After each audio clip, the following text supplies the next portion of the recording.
Idiom काय आहे, इडियमचे uses कसे आपण सेंटेन्समध्ये करतो, हे सर्व आपल्याला आज पाहायचे आहेत. तर पहा, an idiom is a phrase or expression that usually presents a figurative non literal meaning attached to the phrase. Some phrases which become figurative idiom, however, do retain the phrase's literal meaning, categorized as a formulaic language. An idiom's figurative meaning is different from the literal meaning. जसं की पहा, चला आता आपल्याला examples पाहायचे आहेत इडियमचे. तर पहिले एक्झाम्पल आपण घेतलं आहे बॅड ॲपल.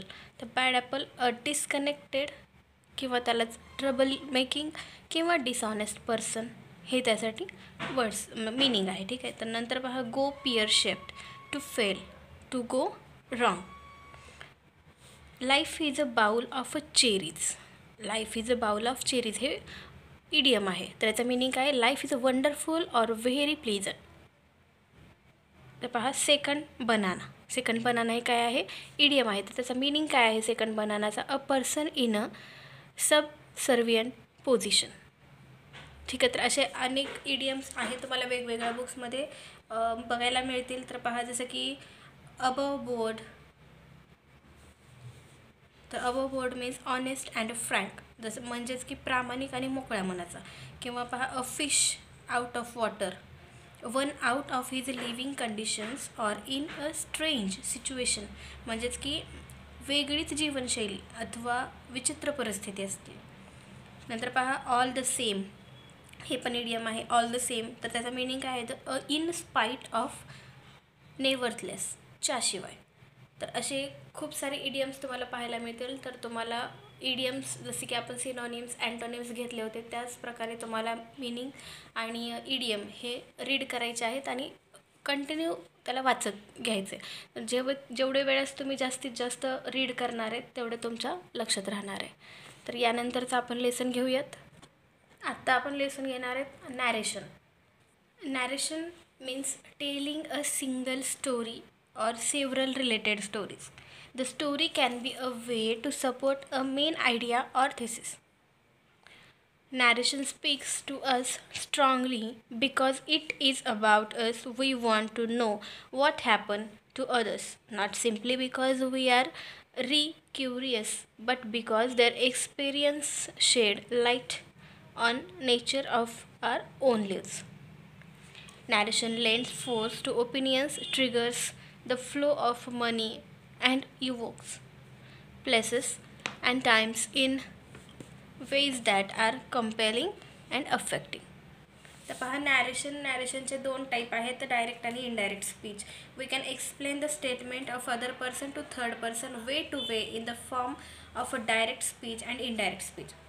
आपण दुसऱ्या व्यक्तीने केलेले संभाषण जे आहे ते तिसऱ्या व्यक्तीला दोन प्रकारे सांगतो, म्हणजे की डायरेक्ट स्पीच आणि इनडायरेक्ट स्पीच हे नॅरेशनचे दोन टाईप आहेत. तर पहा, डायरेक्ट स्पीच काय आहे आणि इनडायरेक्ट स्पीच काय आहे. Direct speech, the reporting of words without making any changes and the statement said by the speaker should be under the inverted comma. आणि indirect speech, the reporting of words with making changes and the statement said by the speaker should not be under the inverted comma. Direct speech example पहा, I said I am a student. आणि indirect speech example, I said that I was a student. आता direct speech म्हणजे काय आहे, तर when we explain statement of other person his actual words to third person is called direct speech. म्हणजे जेव्हा आपण दुसऱ्या व्यक्तीने आपणास दिलेली माहिती जशीच्या तशी तिसऱ्या व्यक्तीला सांगतो तेव्हा त्याला प्रत्यक्ष कथन असे म्हणतात. एक्झाम्पल आपण घेतलेलंच आहे, Rama said I am writing a letter, हे एक त्याचं एक्झाम्पल आहे. प्लस हे एक, I said I am a student, आणि दुसरंवालं कोणतं, Rama said I am writing a letter. तर आता पाहूयात आपण इनडायरेक्ट स्पीच. तर पहा, indirect speech when we explain statement of other person in our words to third person is called indirect speech. म्हणजे जेव्हा आपण दुसऱ्या व्यक्तीने दिलेली माहिती आपल्या शब्दात तिसऱ्या व्यक्तीला सांगतो तेव्हा त्यास अप्रत्यक्ष कथन किंवा इनडायरेक्ट स्पीच असं म्हणतात. तर एक्झाम्पल पहा, Rama said that he was writing a letter. म्हणजे इथं पहा, आय सेड डबल इन्व्हर्टेड कॉमामध्ये आय ॲम अ स्टुडंट आहे. ठीक आहे. आणि इथं मात्र I said that I was a student. आलं लक्षात. तर हे डायरेक्ट आणि इनडायरेक्ट स्पीच नॅरेशनचा पार्ट आहे. हे आपण डिटेलमध्ये डायरेक्ट इनडायरेक्ट स्पीच या लेसनमध्ये घेतलेलं आहे. ठीक आहे. तर आता आपण पुढचा लेसन घेऊयात. हा लेसन आहे कन्व्हर्सेशन. तर कन्व्हर्सेशन हे दोन व्यक्तींमधलं जे संभाषण आहे तर ते आहे.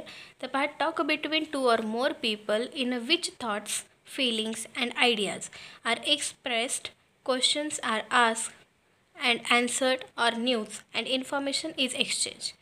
दोन व्यक्तींमधलं संभाषण, मग ते फिलिंग्सशी रिलेटेड असेल, थॉट्सशी असेल, आयडियाज असतील, क्वेश्चन असतील, तर ते एक्सप्रेस केलेलं किंवा एका संभाषणामध्ये लिहिलेलं आहे तर ते आपल्याला पाहायचे. त्याला एक संभाषण आपण घेतलेलं आहे, एक कन्व्हर्सेशन, तर आपण ते पाहूयात. ठीक आहे. तर पहा, Rohan, hi Riya, what's going on, question mark. Rohan, hi Riya, what's going on, question mark. Riya, I am absolutely fine and what about you, question mark. हे क्वेश्चन आहेत पहा, त्यावर त्याचा answer. Rohan, I am also fine and quite busy too. Riya, why, question mark. Then Rohan, because of online classes we get a lot of online homework and have so many classes regularly. Riya, I can understand this. I also get sometimes frustrated, but yes, it good and very much better than going to school during this epidemic period. Rohan, yes, you are right. Have you completed your today's homework? Question mark. Riya, no, not yet. I was going for that only. Rohan, then I will not take much of your time.